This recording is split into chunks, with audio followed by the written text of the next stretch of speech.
welcome to the Sustainability 100 Plus platform. I am Priyanka Iyer. As the AB InBev and Network 18 Sustainability 100 Plus bandwagon continues its journey in its second edition, in our quest to highlight some of the best practices and opportunities from states across India, we have arrived in Telangana in 2022 as well.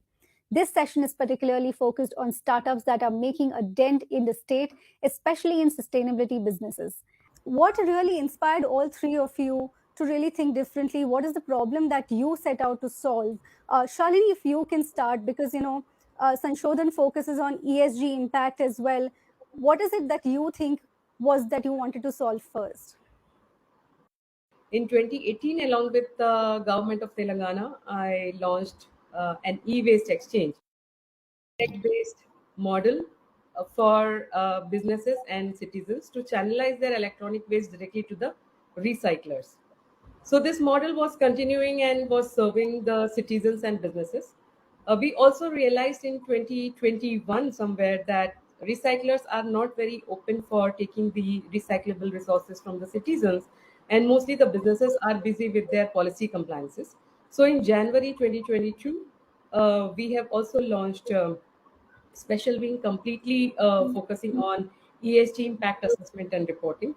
That is a B2B service. So now we are also dealing with the businesses directly B2B, and then with the society, helping them for channelizing their electronic waste for the recycling. Right, Prem, if you can help us really with the problems that Maru Drones is solving when it comes to afforestation, agriculture, using drones in agriculture in a sustainable way. Tech is really contributing to agriculture and other world problems that we have at this point. When there is a deforestation is happening at a rapid scale, when people are unable to go, where we could use these drones, wherever there's a deforested area, plant them and monitor the height, growth, and more of the species or plant count kind of the analytics. So basically, we brought the technology based the reforestation at a scale, and we launched a campaign called Hara Bahara, where we are planting 1 billion trees by 2030 using drones. The uniqueness is we get these seed balls by local community like NGOs, self-help groups, and tribals, and we identify deforested areas and use these drones for the planting there. And post that, we give the analytics interface for them to understand the survival rate or the more of the plant count and species count of a thing in afforestation. Giles, as you pointed out, you have come together with AB InBev. Because we are in a hyper-connected world, the problems are similar. Is collaboration the way forward to really solve these problems and figure out different ways to look at each problem, the way it is impacted, and really work on the innovation there? I think it's essential, and I think what's been really fantastic is AB InBev have taken the lead here. So they've gone out and said, look, we know we have certain things we want to solve within our business, and we know we can't do it alone. So what they've done is they've created the 100 Plus Accelerate program that we were part of in 2018 and said, look, global startups, you are doing some fantastic things out there, and these are the problems that we're facing. Let's get together and see if we can solve them together. And they put their money where their mouth is, and they've invested and kind of cooperated with these companies and kind of took them to their market. So for us, Kissenhub, we were taken to the Indian region to start kind of deploying our solution there. And we've seen real great benefits of doing so. But to be perfectly frank, and to answer your question, we couldn't have done that without collaboration. And I think that works both ways. And I think AB InBev are kind of a leader in that regard. Clearly, sustainability can be given an impetus through technology. Coming together, collaboration is the key, and a lot more space for improvement. Thank you. Please stay tuned.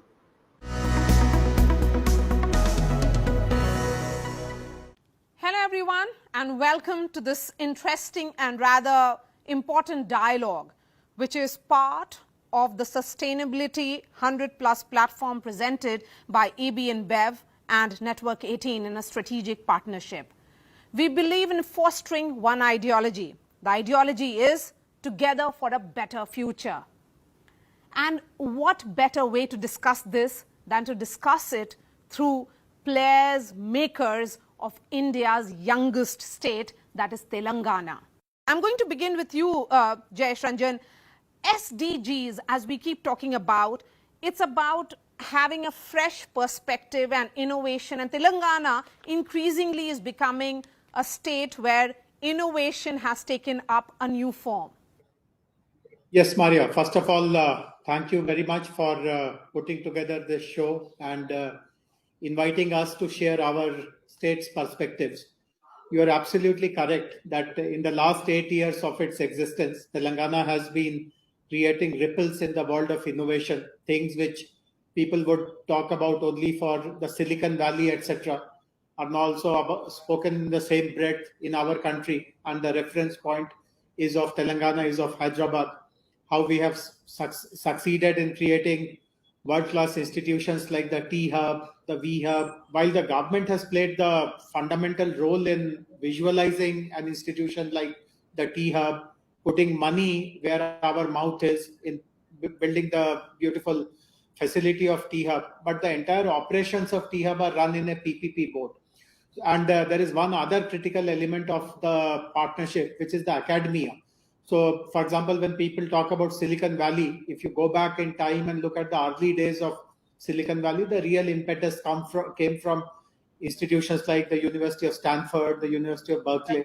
We have more or less emulated the same model. So, ISB, Triple IT Hyderabad, Nalsar Hyderabad, these are the founding institutions of T-Hub. We also have brought in lots of corporate partners. In fact, there are more than 3 dozen corporates who participate in innovation programs. They tell us about their pain points, their challenges, which we try to solve or co-create along with the corporates using T-Hub as a medium. And after a while, after T-Hub was well established, we have created another institution which looks at innovation which is happening at the grassroots. In fact, when we speak about the problem of the common people, we also notice, particularly in our state of Telangana, that there are lots of locally available solutions. We also have a program, we also have people to run those kind of programs related to grassroots and social innovation. Mr. Sharma, Coca-Cola has been the real story in terms of innovation. For a large, truly global company such as yours, what does this permission to experiment actually mean, and also does it have a trickle-down impact to local markets or innovations? We try and leverage global wisdom, as you called out rightly, that we are a global company. But there's loads of local ideas that come through in our country, probably some of the most innovative ones. So what we try and do is we try and harness the power in 3 ways. One is we can have some ideas, and then we look at pushing those down and co-creating them with our ecosystem or building on them. That's one. Second is sometimes we just have a problem definition and we get our local large ecosystem to come and weigh in on those problems and suggest solutions, which mostly are innovations. The third way in which we deal with this is we have a lot of knowledge garnered over a number of years, and we are experts in certain areas. So we try and share it liberally. Under the guidance of Jayesh, we recently signed a memorandum of understanding with the state of Telangana, where we are sharing with industries in Telangana how to go about doing solid waste management, because we have considerable expertise in that area, how to do water stewardship and water replenishment, again, an area of strength for us. And third, how do we build skills for 10,000 people in a way that they become employable. But Ms. Rohatgi, coming to you, AB InBev has been a true champion of incubator programs, and in many ways has also been a global accelerator. What has been some of the roadblocks or positive experiences here, in Telangana in particular, or in India in general?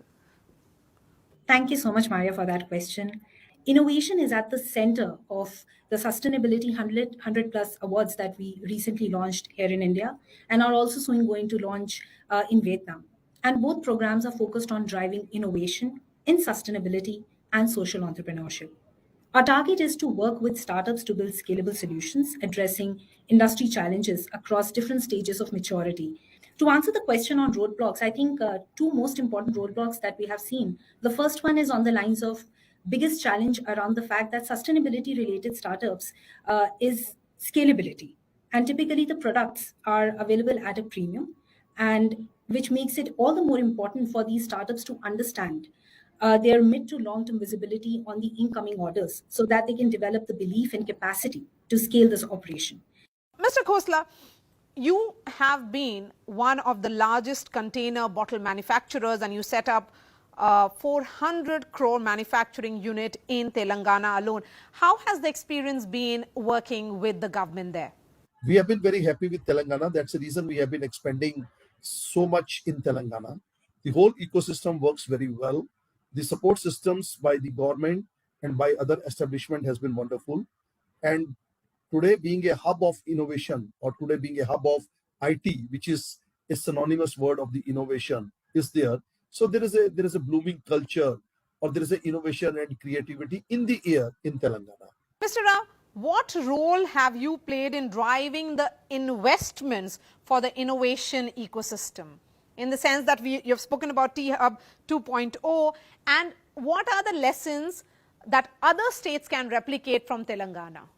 First is we have a Telangana government supported fund called T-Fund, where we make early stage investments. We have close to, at this point of time, we have 235 startups in the building.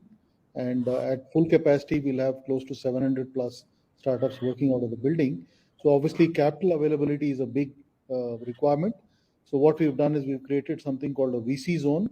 The intent is to remove the friction, make it a lot easier for entrepreneurs to be able to reach out to these VCs, and parallelly, the VCs to get exposure to all the innovation happening in the startup ecosystem. Thank you so much for your time, Mr. Srinivas Rao, Jayesh Ranjan, Kamlesh Kumar Sharma, Rajesh Khosla, and also Tanvi Rohadgi. With that, it's a wrap from me.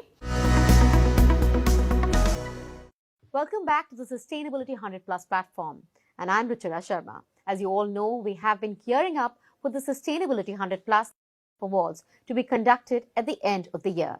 And today, to learn how social entrepreneurs are playing a very important role in mitigating last mile sustainability challenges, I'm joined by two very special guests. And in fact, one of them is a jury member also. So on that note, let me introduce our guests for today. We have with us Ms. Seema Arora, CII, and Mr. Bratton Roy, AB InBev India. So I'd like to begin with you, Ms. Seema. The first question is that it is estimated that businesses are partnering with and supporting social entrepreneurs, and these could have a very positive impact on the lives of nearly 1 billion people around the world. So could you tell us a little about how CII is particularly viewing this opportunity?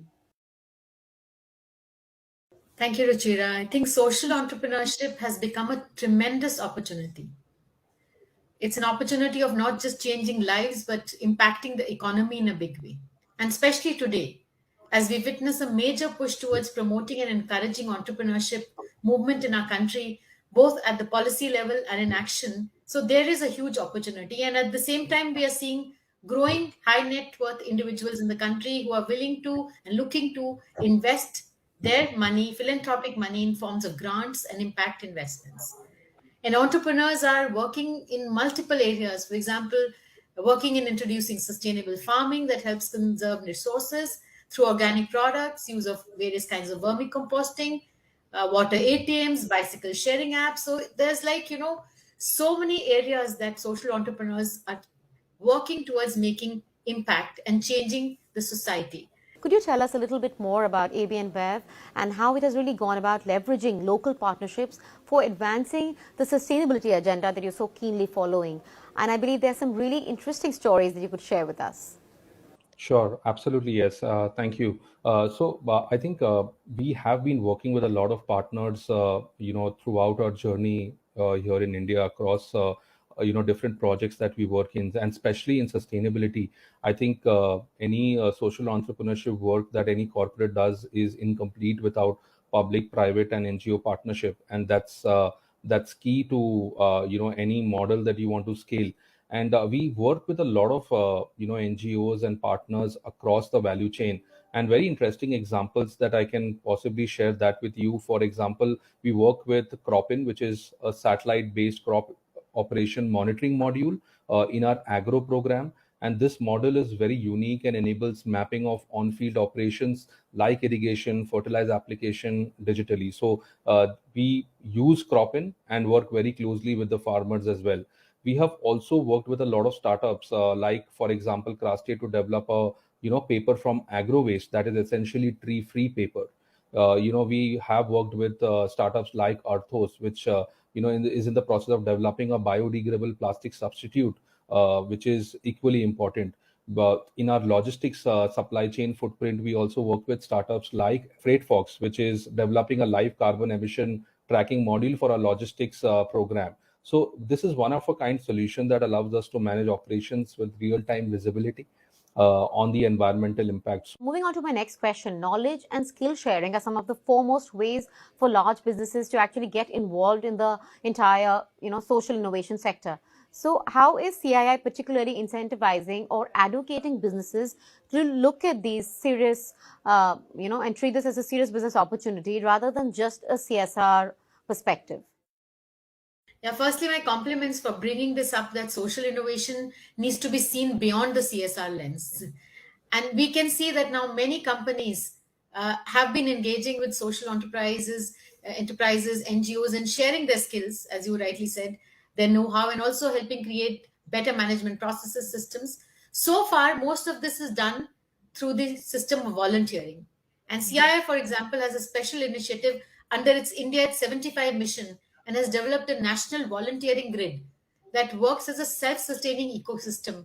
It connects non-profits, community organizations to volunteers from businesses, and it especially encourages professionals to volunteer skills and help build organizational capacity in non-profits. Well, thank you so much, Mr. Bratton and Ms. Seema, for this very insightful discussion. As you all mentioned, we need to come together and join hands and continue to do our bit towards building a more equitable and sustainable future. Hello and welcome to the season 2 of Sustainability 100 Plus Masterclasses. So Asa, our very first question is, what is ESG investing? ESG investing broadly means using environmental, social, and governance factors to evaluate companies and countries on how far advanced they are with sustainability. By considering ESG factors, investors practically get a holistic view of the companies they back, which can help mitigate the risks and identify more opportunities. ESG investing is widely seen as a way of investing sustainably, where investments are made with consideration of environment, human well-being, and as well as economy. Let's try and understand what are the ESG risks faced by a business. So if I were to start with, let's start with the E. The E is about the way a company impacts and interacts with its natural capital, which includes the physical risks such as biodiversity loss, increased risks of flood, and extreme weather events. When looking at this E, investors also face the transition risks, which could be risks related to transition to a low carbon economy. Moving on to the S in that ESG is about the way a company affects its various stakeholders groups. It could be either external or internal, like employees, suppliers, contractors, consumers, and others. So negative social impacts can occur through direct operations and value chains. The S is typically including the risk of infringing of human rights of stakeholders, like for instance, limiting workers' freedom of association would result in a direct negative impact on workers' rights. And other examples could include discriminating based on gender or ethnicity when hiring or promoting employees, failing to monitor whether suppliers or contractors are paying a living wage to their workers, etc. The last part of that ESG, being G, relates to the two core components, corporate governance and business integrity. The first can really be seen as a way a company governs itself through policies, processes, and controls to achieve compliance and secure that transparency in its dealings. Business integrity, on the other hand, is about a way a company steers clear of corruption and bribery, avoiding openly engaging with politically exposed persons, which may pose a reputational risk to the company's brand. Thank you so much, Asta, for sharing with us the insights on ESG investing. It was really a wonderful session and an insightful one too. I hope our audience enjoy it, and we'll come back soon with another masterclass session. Thank you.